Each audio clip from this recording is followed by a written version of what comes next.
Steve, what do we know at this point?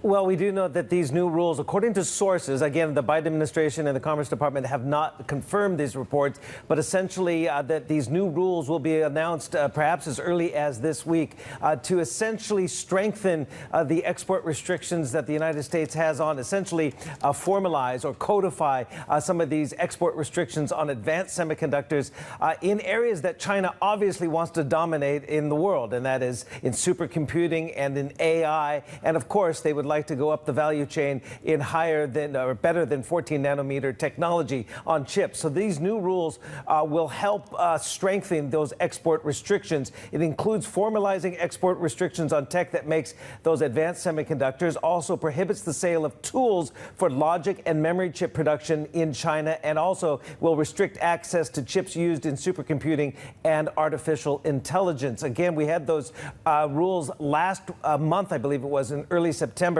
Essentially, these new guidelines will codify those export restrictions that were recently imposed on NVIDIA and also AMD. NVIDIA has about 95% share of the high-end AI accelerator chip market, and AMD has the rest. So this does potentially levy a severe blow to China's ambitions in the AI space and other supercomputing areas.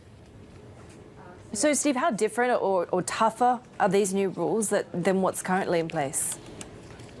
Yeah, well, right now there is, under certain circumstances, of course, U.S. chip technologies can be exported to China, but in the lower end technologies, lower end, I should say, than 14 nanometer. Essentially, under current guidelines, U.S.-based chip equipment makers, the equipment makers like Applied Materials or AMAT, they've been allowed to sell machinery to China or equip some Chinese companies with machinery to produce less advanced semiconductors. What this will likely do is codify or formalize these export restrictions. The new steps will take on the technology to make those 14 nanometer chips or better. And again, that is key to China's ambitions. Now, prior actions, these new rules are going to be levied or announced by the Commerce Department.